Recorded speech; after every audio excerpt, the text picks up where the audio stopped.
What's going on, everybody? What's going on? What's going on, everybody? Come on in the room. Come on in the room, everybody.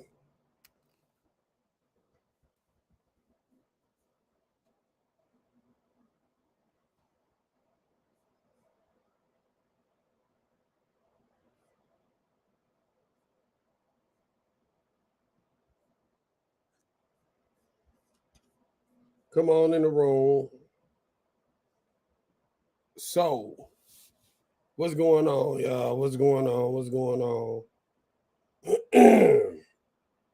A lot of y'all are here to see a lot of y'all, man, are here to. Let me make sure my light is bright on me.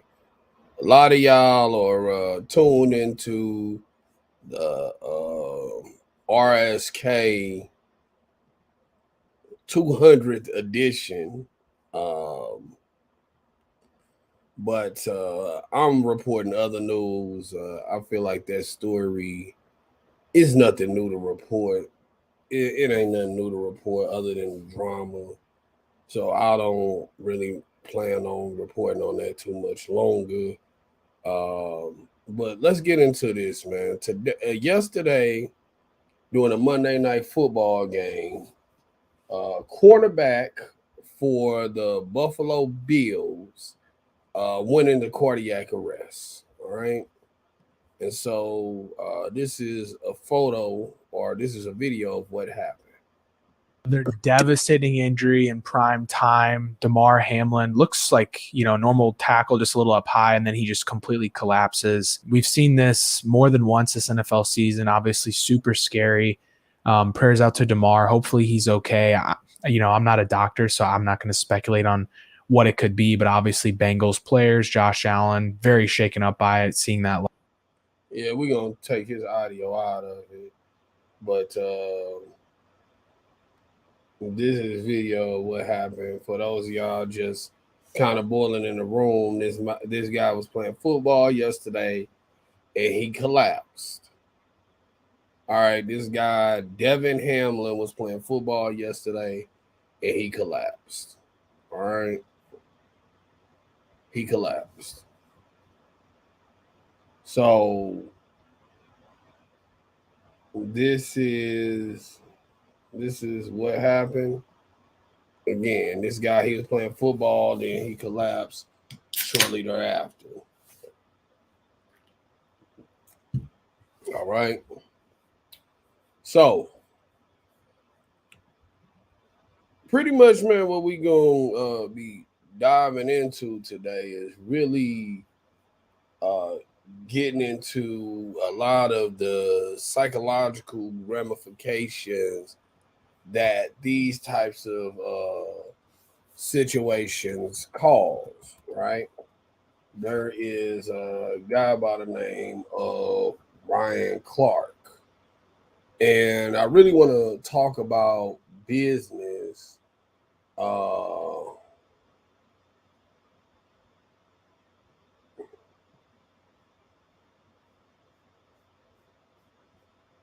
really want to talk about business.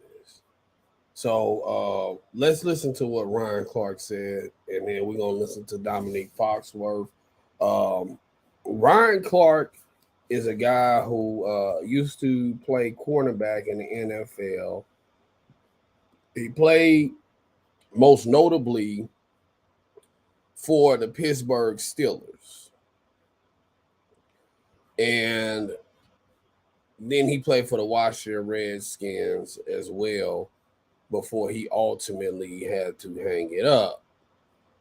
He used to be a representative in the players union for quite some time. Find a photograph of him. He was a part of the players union for quite some time, and so this is an excerpt of him kind of talking about what went on with Damar Hamlin. Here we go.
That was Ryan Hamlin.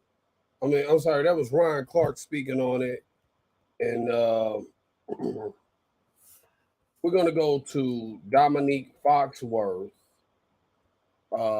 speaking on Damar Hamlin. Here we go.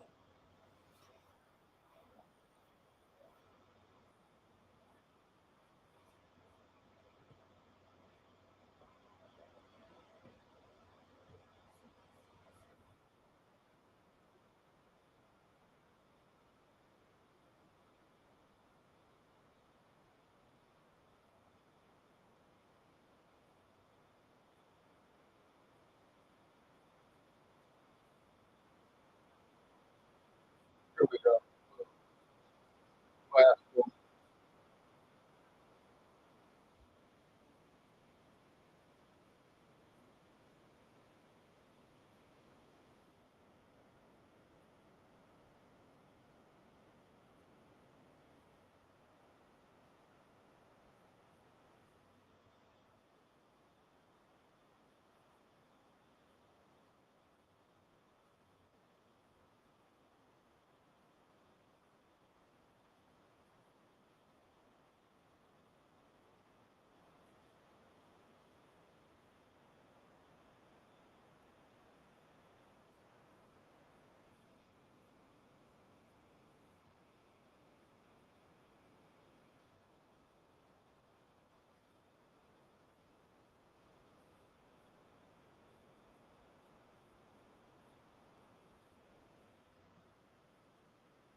Hold on. You can't hear?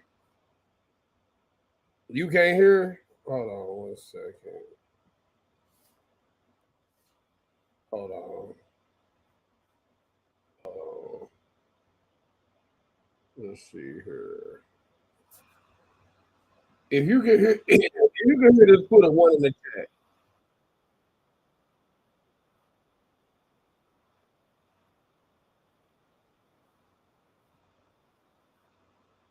Hold on. Let me see. Let me play this on my. Give me 1 second. I'm on. 1 second here. Welcome to Get Up on ESPN. I'm Mike Greenberg in New York, and we begin this trying to Can process you hear the now? news that we've seen for about the last 10 hours. What are the thoughts on your mind today? Yeah, I mean, there's a ton of emotions that go through your mind and your body when you experience something like this. I think all football players and probably all football fans, somewhere in the back of their mind, they knew something like this was possible. I know I did, but you never actually expect it to happen. And we know that even the league, the idea that they practice all this stuff and these routines are in place is because we all recognize how dangerous this game is and how dangerous it can be. I've been a part of a number of games and situations, frankly, where things like this, things that are very kind of scary, like this, nothing as bad as this have happened. So when you wake up, I remember playing in Buffalo, actually, when Kevin Everett was paralyzed on that kickoff. I was on the field for that kickoff when that happened, and he was carted off the field, and we all were really uncomfortable for a few minutes. And you start thinking, as selfish as it sounds, is after you kneel and pray for him, you start thinking about yourself and like, oh, I'm about to go back out there and do the same thing that just happened to him. But having been around football like your entire life, that's what you do. And you go out there and do it, which is why I think we all reacted so like emotionally to seeing Josh Allen's face last night, to seeing tears streaming down Stephon Diggs' face last night, to see them holding each other. Because we know, like we saw early in the year when Tua had that bad injury, we all were scared. We all were uncomfortable. All the players on the field were like visibly shaken by it. But we kind of know this is football, and you go back out there and you play. When we saw that, when we came back from commercial last night, and I saw tears running down Stephon Diggs' face, and I saw Josh Allen covering his mouth, my mind went to the worst possible place. And I know that I had another situation where, and this is not exactly comparable, but Darren Williams on New Year's Day on New Year's Eve, we woke up. I played for the Broncos in my second year with the Broncos. We woke up. If we beat the 49ers, we get into the playoffs. If we lose, we're out of the playoffs. So that morning I woke up and I thought the worst possible thing that could happen that day was we could lose and be out of the playoffs. We lost. We're out of the playoffs. My girlfriend, my wife now, my girlfriend at the time, and I went to dinner New Year's Eve. We went home. We went to bed. At about early the next morning, Champ Bailey called me and said Darren had been shot. And we went to the hospital and sat around with teammates who had blood on their clothes, and we knew that we had lost them. And it's like one of those things where you have no idea, like, how scary things can be and how upsetting they can get, and it just puts everything in perspective. And I mean, we'll be talking about this all day, so I don't want to monopolize too much of this time, but my mind went to a ton of different places, and I think, like, one of the more surprising things is, like, how angry I felt last night. And I think a lot of people probably felt angry because I had to, like, throw my phone in the corner and I left my hotel and I just walked around the city for a couple hours because looking at social media, everyone's mad at Roger Goodell for not acting fast enough. You're mad at football. You're mad at this. You're mad at all because you don't know what to do with that emotion. And I understand people process differently, but watching everyone else get angry made me angry, frankly.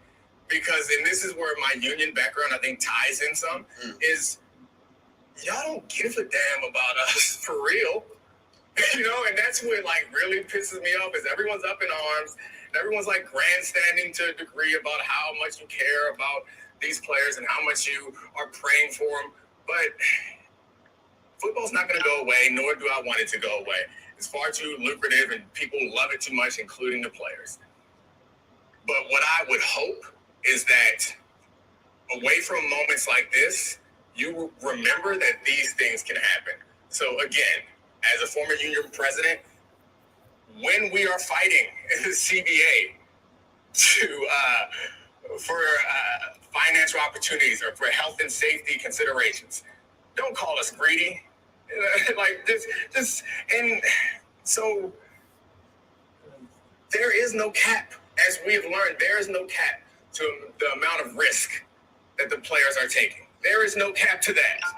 And I know money's not all that important, but let's be honest. That is America's love language is financial. But there is a salary cap on the amount of players. And so there's a cap to the amount of risk. And I don't mean any disrespect to Robert Kraft or Jerry Jones or Shad Khan or Clark Hunt or any of the owners of teams. Like, they deserve to make a ton of money. Cool. Knock yourself out. But there's a cap to the amount of risk that they are taking when they show up to the games on Sunday.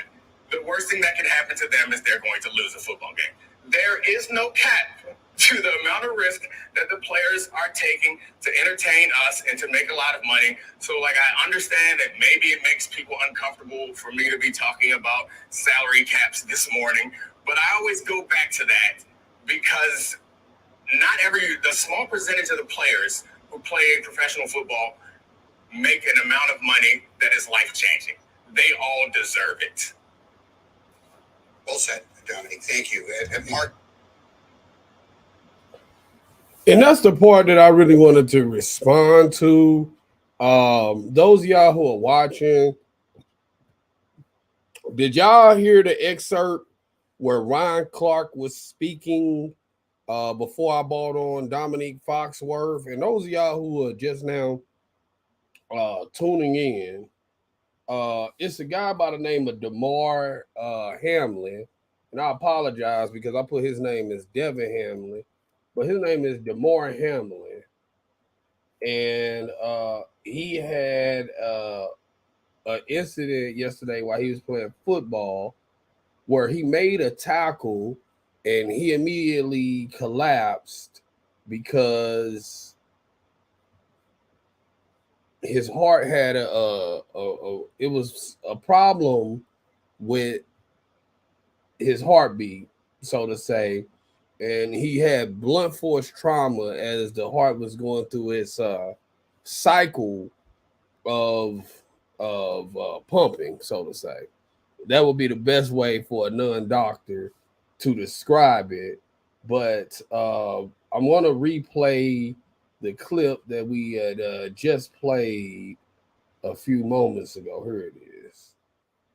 All right, so here it is. All right, so this is the hit that Damar Hamlin had yesterday. Wow, another devastating injury in prime time. Damar Hamlin.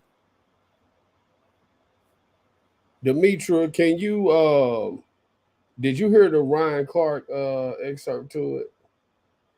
So this guy right here, number 3, that's Damar Hamlin. He stands up and then he collapses. Okay. He stands up and then he collapses. Okay. All right. So I'm gonna go back. And again, this is another video clip of this guy's falling out. Here it is. This is the tackle.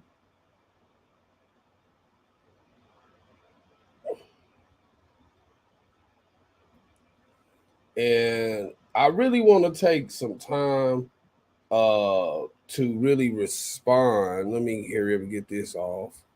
I want to take some time to really get that off. Let's see here. Play the Ryan Clark. Want to play Ryan Clark. What's going on, light skin 70? We're gonna go back. We're gonna play Ryan Clark's response to what went on. Okay. Say an uplifting or celebratory atmosphere. It wasn't that. It was fans. This is Ryan Clark.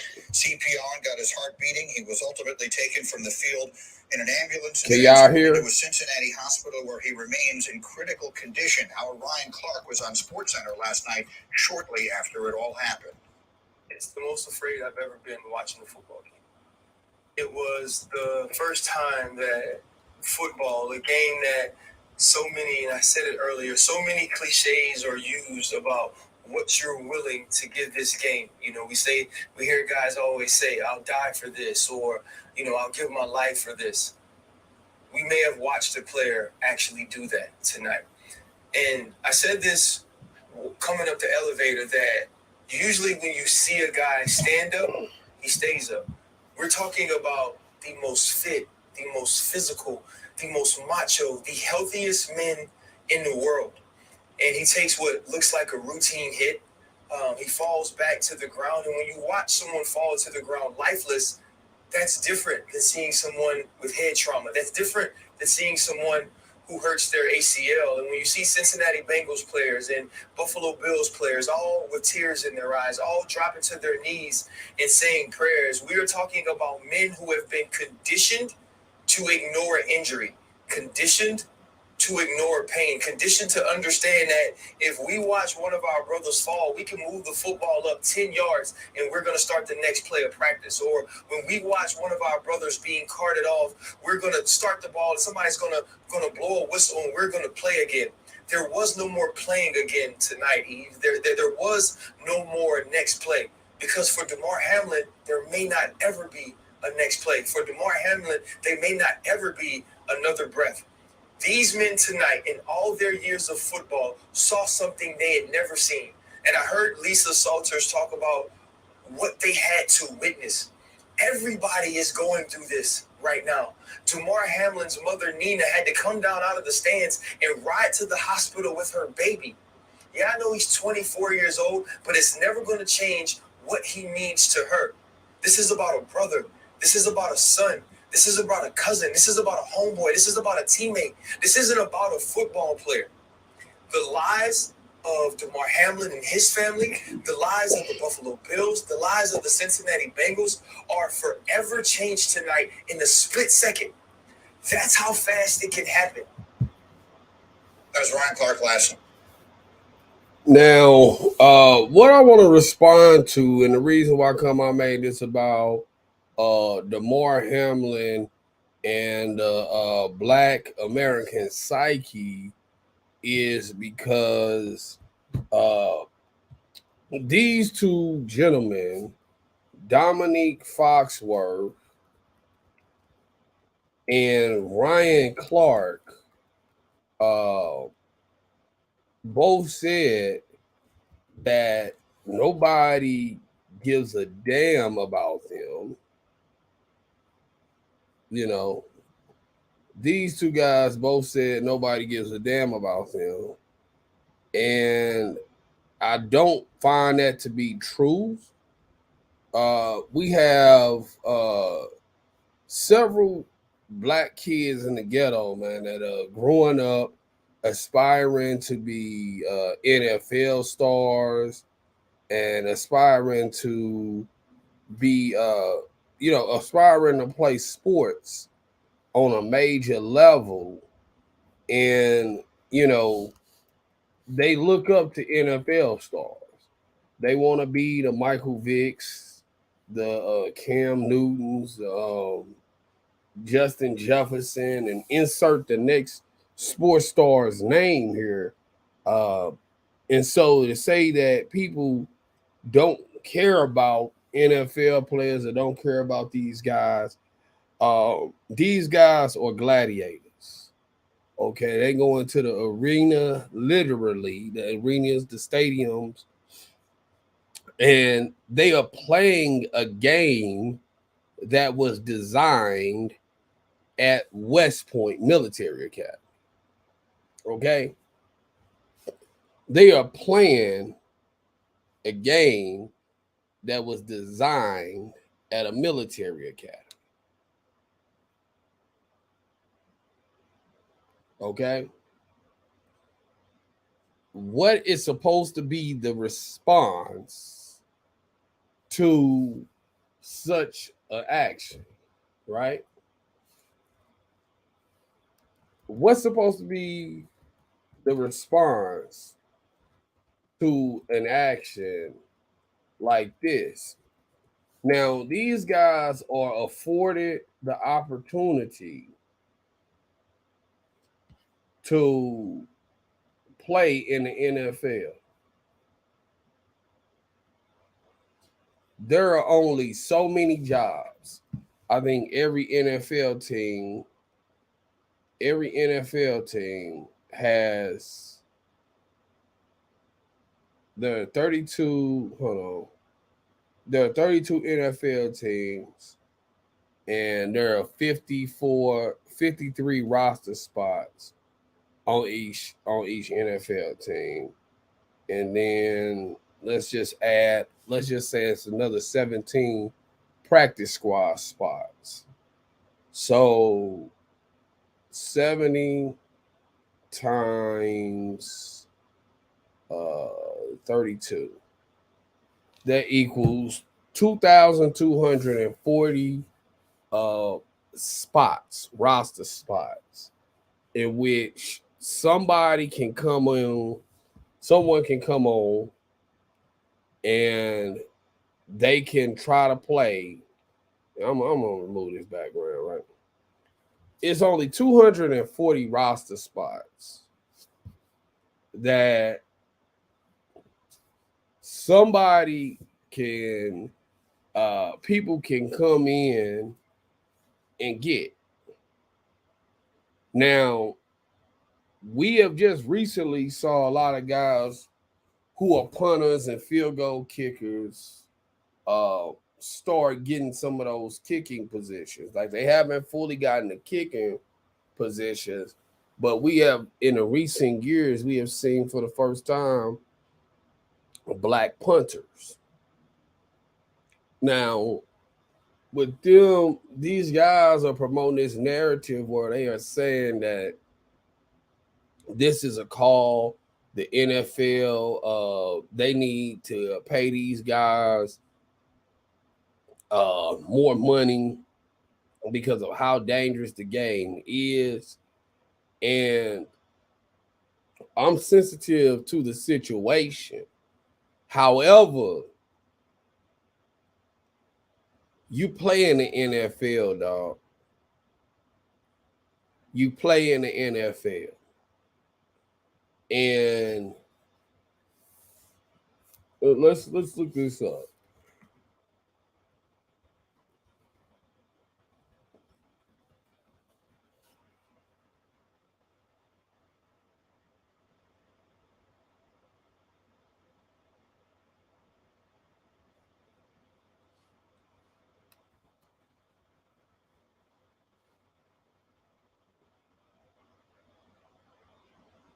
the smallest contract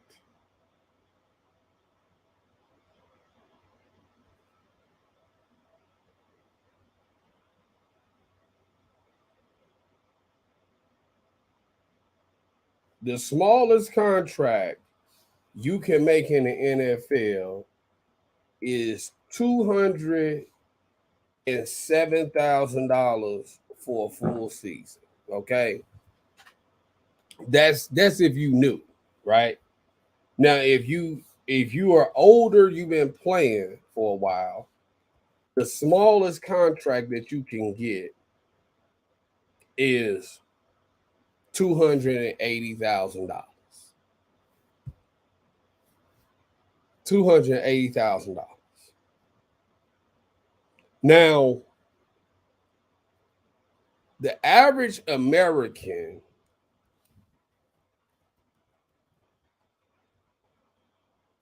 makes less than $60,000 a year. Okay.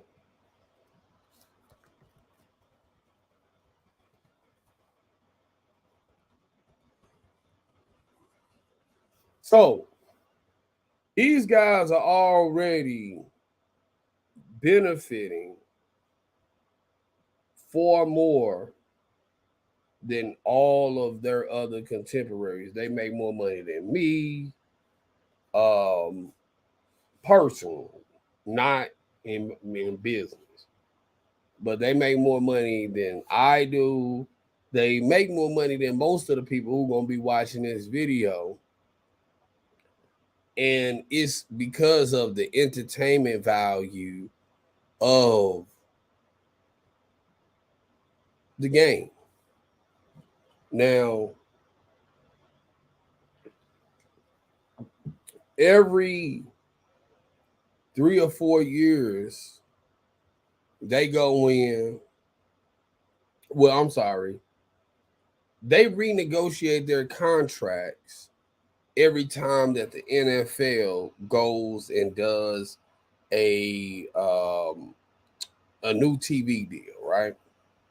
So when they do major TV deals, like the NFL package next year is going to be moving from direct TV over to YouTube. So I don't think that they will have another collective bargaining session, although they might. They might. Okay. And I'm sorry, you guys. I'm sorry. Because my numbers were actually off. According to the sports site, it's called sportsketa.com. I'll put it down here. According to sportsketa.com, the smallest NFL contract that you can receive if you are just getting into the NFL, and let's just say you are undrafted free agent, you got to come in and prove yourself. The smallest contract that you can make is $430,000. $430,000 is the smallest contract that you can make. And that's if you're on a practice squad. If you are actually on the NFL roster, you make $705,000.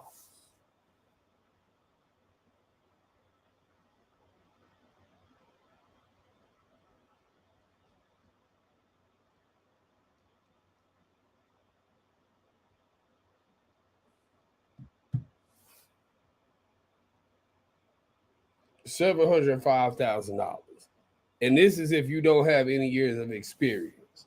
If you manage to make it in the NFL for 7 years, the smallest contract they could give you is $580,000.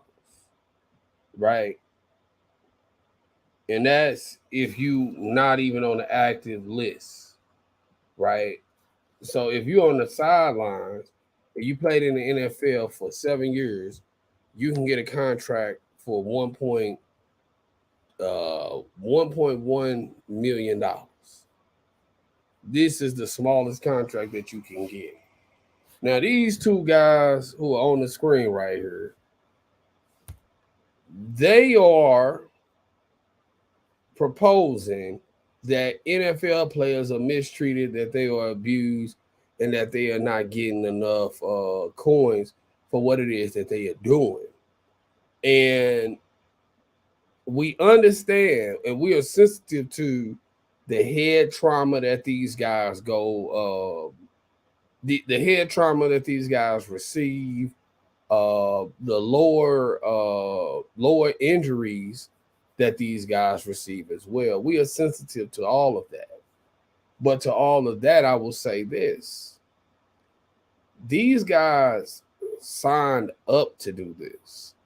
All right. Ryan Clark went to LSU, which is one of the most highly recruited colleges out there. He went to LSU. Okay. He came in the league and he played for the Pittsburgh Steelers, won Super Bowl rings with them, and played on a very high level. Okay. Dominique Foxworth, he went to the University of Maryland. There's another big school over in the ACC. These guys benefited immensely from being in the NFL. And these guys probably have $1 million contracts to sit there and talk about sports. Now, the problem is that these guys are championing and campaigning to get more money.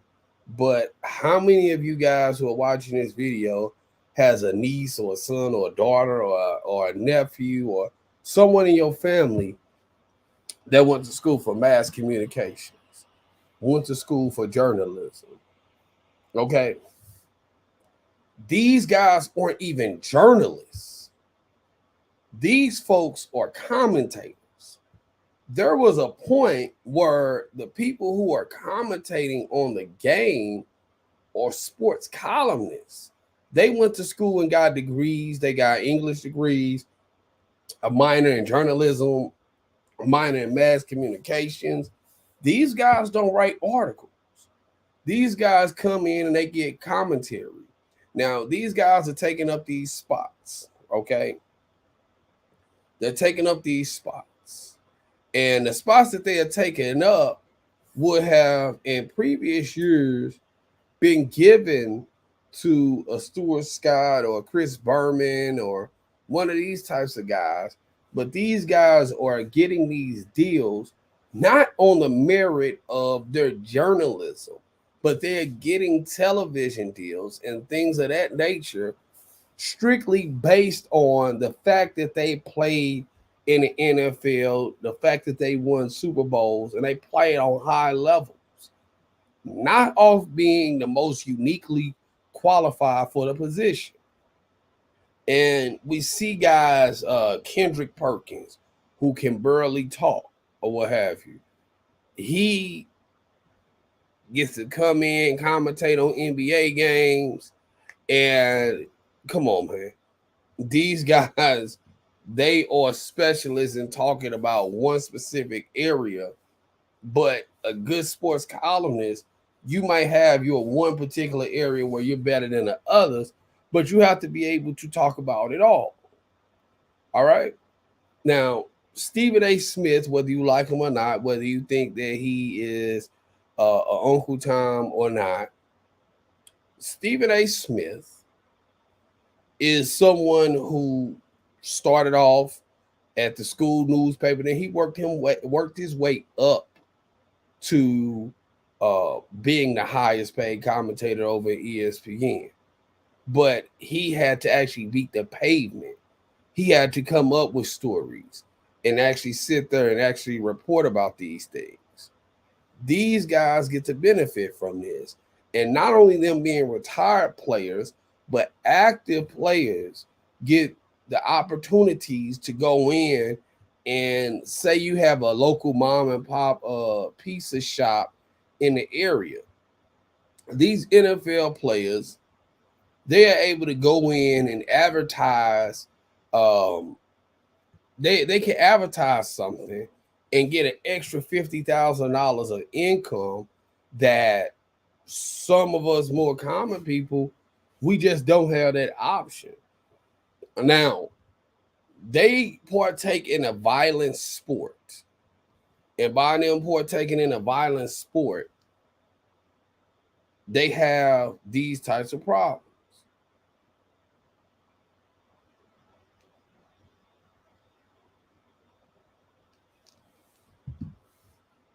But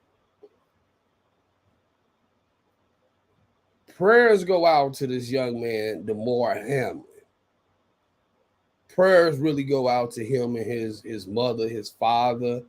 There were reports that said that this man had to be resuscitated twice because of the injuries that he sustained by playing in the Monday Night Football game. So my prayers go out to this young brother right here, because this is hellacious, man, to say the least. This is hellacious. So my prayers go out to him. It was said that he had to be resuscitated twice. Okay. This brother had to be resuscitated twice because he chose to he had to be resuscitated twice because he had blood coming out of his lungs. This young brother is in ICU. And this is a freak accident. This is really a freak accident that has happened to the young brother. And I am deeply saddened, and I'm deeply sorry that this young man has had to experience this. And I pray that, he makes it through the situation. But we cannot act as though these guys are doing this for free. Okay. Some of the comments that they made is that the owners need to pay the players more money.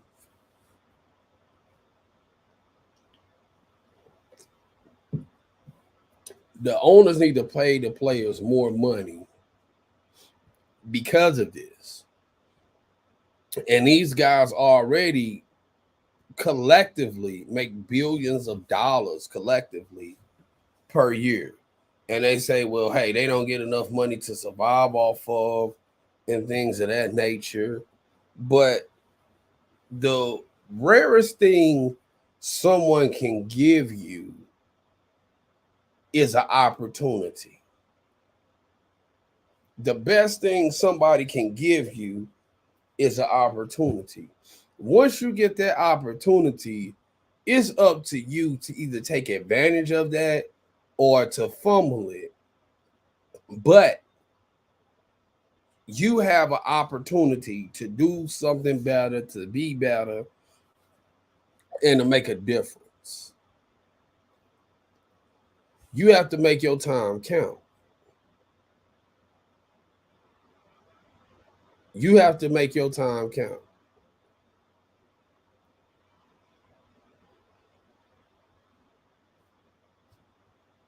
This guy, if you want to donate to him, people have already donated $5 million to his charitable foundation. They've donated over $5 million to his charitable foundation.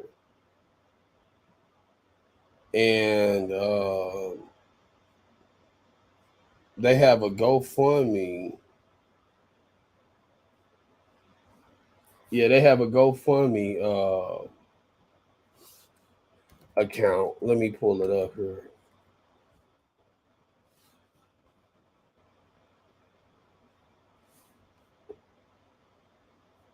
Let's see here.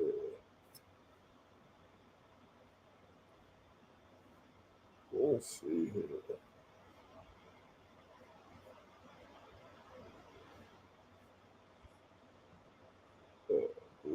Let me go find it. His GoFundMe has made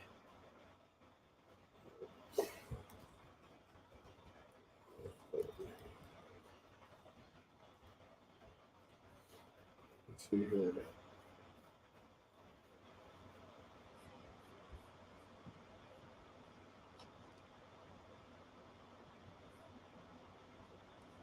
Okay. So his GoFundMe account has made $6 million. All right. This brother's GoFundMe account is called the Chasing M's toy drive. It's made, it's made $6 million. Okay.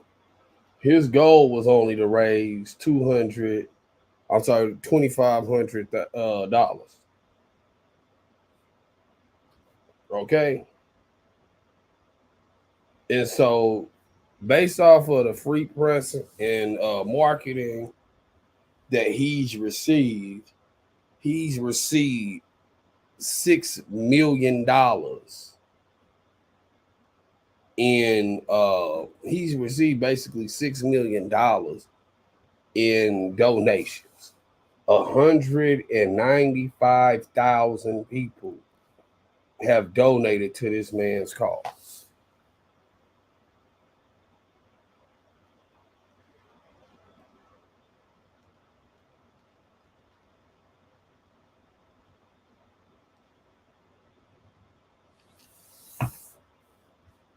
So I'm going to close by saying this.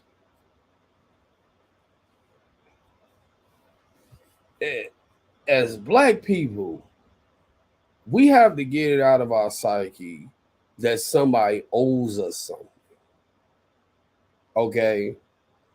These guys, Dominique Foxworth and Ryan Clark, feel as though the NFL owners are supposed to give them something. They negotiate every couple of years a collective bargaining agreement. And in that collective bargaining agreement, they have the opportunity to not play football. They can just strike. They can completely strike. And if they strike, then the money lost in revenue by them striking could force the NFL owners to their position. But they are never successful when they want to do a strike. And here's why. Because in order for the NFL players to strike, it has to be a universal thing. It can't be just one person striking. It has to be a universal strike. What does that mean? What that means is that when they strike, when somebody strikes, then all of the players all have to strike all in unison. And if they don't strike in unison, then it falls off and it goes away. They typically end up giving in because they need the money. And these guys are asking us to care more about their end game and their ass than what they care. Because if they truly care to the level that they are trying to get us to care, and I'm speaking in reference to Dominique Foxworth's rant that he kind of went on about nobody really cares about NFL players. They are trying to get us to care more than what they care. They will show us that they care when they go and sit out for a season because the NFL owners don't want to give them the right set asides and the right demands for what it is that they are doing. But I am forced to take the position of this, that how much do you think that you are old is always the question. And I'm speaking purely as a business owner here, because oftentimes with laborers get amongst themselves and speak to each other and talk about how much it is that they feel that they are old, right? They get amongst themselves and speak about how much they feel that they are old. And what I mean about that is this. Some of y'all do it, and at points in time when I wasn't in the know, I did it myself. But it's like, hey, man, this some bullshit. They ain't even paying me enough for all this. What's going on, Perspective Me? They ain't paying me enough for all this bullshit. They ain't, hey, man, shit, without us here, they wouldn't even be making no money. And a lot of employees, they are a part of the business. As a matter of fact, employee salaries are the third biggest cost in any business, right? Or they make up a third of the revenue goes towards employee salaries. Well, we have a problem. Here's the problem, y'all. The problem is this.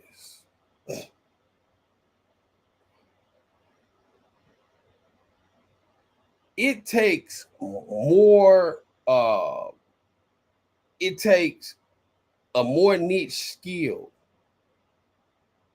in order to pay off, to get the city to bring an NFL team there, to give you the tax breaks, in order to buy airspace for your stadium.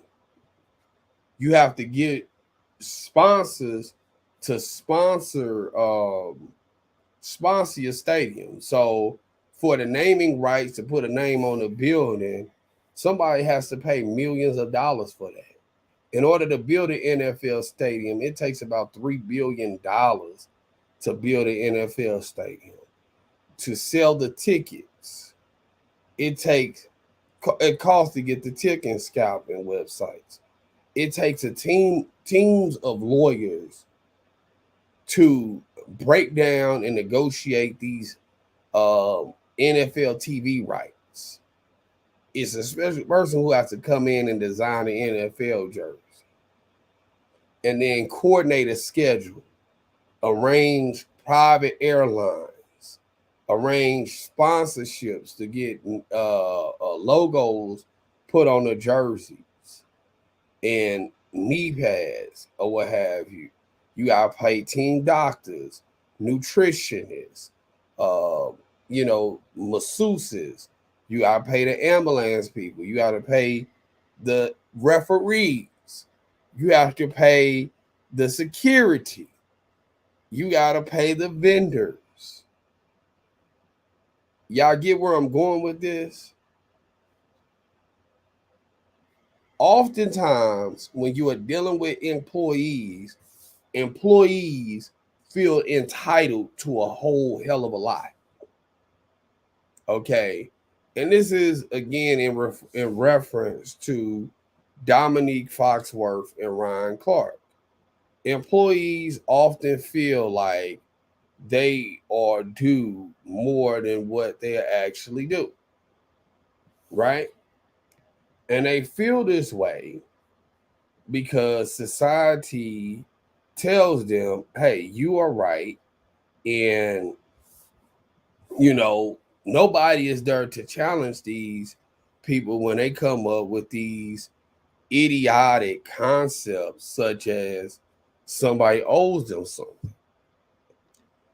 Don't nobody owe them anything. And I'm a rabid fan of the NFL, but as a business owner myself, listen, these guys come in, they get hurt. If they get hurt, I don't even have a product that I can sell at the same clip in the same rate. If you go and watch the Lakers play and LeBron is not playing, do you think as many people are going to watch the game? Do you think as many people are going to stay at the game? Like if they show up and they realize LeBron ain't playing, the person who may have bought they may have bought the seat, they may not even show up if once you announce on the injury report, because they have to put out the injury reports for the people who bet on games. That's where the injury report is at, right?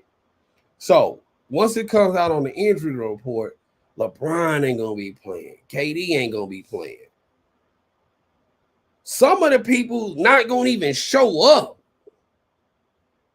But the people who do show up, if you show up and KD them not playing, do you think that those people are gonna buy beers? Or they gonna patronize the concession stand? Or they gonna buy memorabilia? If they not having a fun, enjoyable experience at the game? And these guys are beneficiaries of the billions of dollars in ad revenue, in marketing, advertising, TV rights, TV licensing that the NFL receives. Now, neither one of these guys are really Hall of Fame worthy players, right? They're good cornerbacks that played in the NFL, and they played for two great teams, but neither one of them were game changers to the degree of they redefined how the position was played. They just played played the game. And what I aim to do here on this YouTube channel is revolutionize the way that your mind thinks and processes information.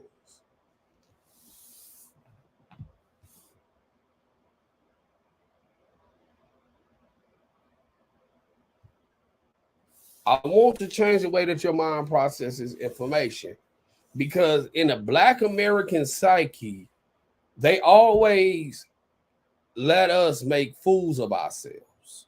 What do I mean by make fools of ourselves? They have a situation, they mismarket the situation to get us to have a call to arms, and the Black community gets upset, frustrated, ready to go to war, and we don't really understand or know what it is that we are in an outrage about. Nor have we even sat down and processed what does this mean and what does it mean in the totality in the space of right. What does it mean in the totality in the space of right? Okay. Prime example. Mike Brown gets killed by a police officer. Black community goes into an uproar. I was one of the people who was out there right at the day Mike Brown got murdered. I was out there in Ferguson. We didn't know Mike Brown went into a store and stole and robbed a store, and that's what preceded his death. And this is somebody who is this is my cousin. Mike Brown is actually my cousin. We didn't know that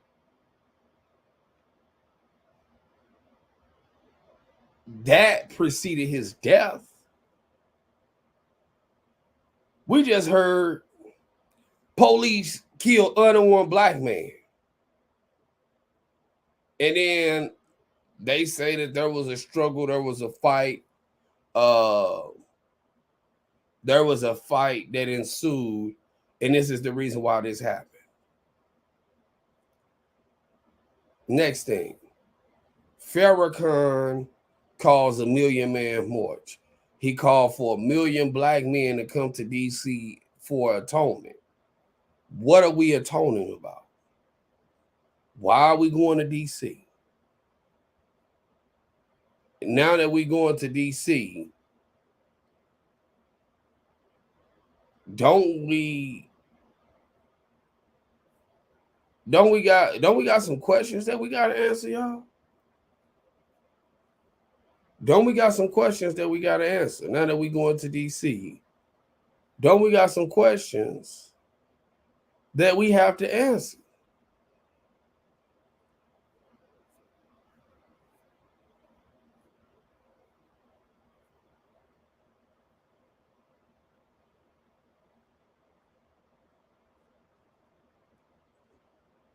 We got some questions that we got to answer. Now that we going, like, or y'all going to buy y'all gas from a black gas station, or you going to fly on a black airline to go there, or you going to sleep in a black hotel, or you going to use water from a black-owned water company. When you take a shit and wipe your ass, or you going to wipe your ass with black-owned toilet paper?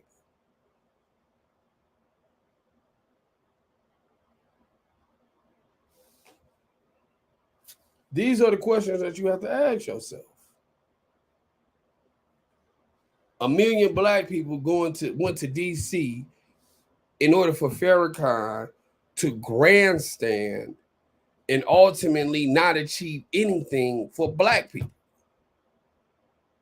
other than making a fool of himself and the black people that he brought along with him. This dude said that if you got nappy hair, it's because God cursed you.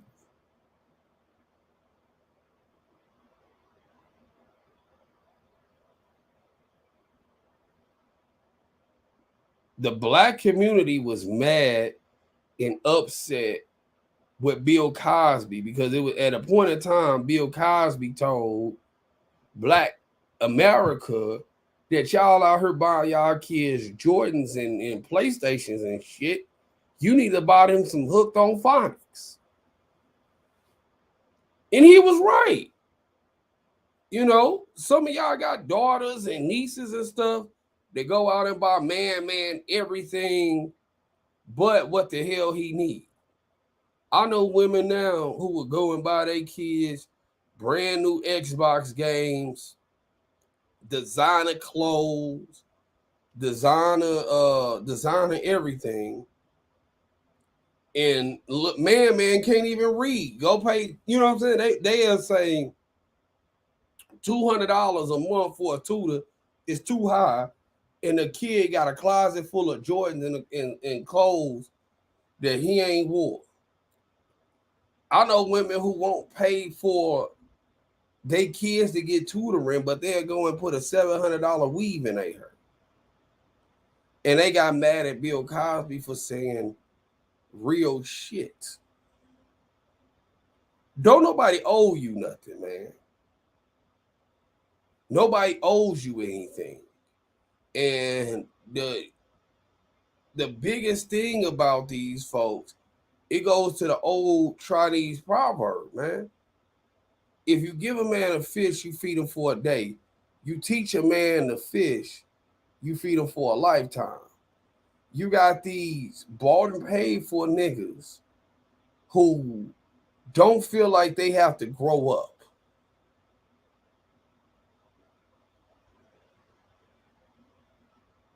They don't feel like they need to grow up. They feel like they can continue doing what they've been doing and hope that it's going to work for them.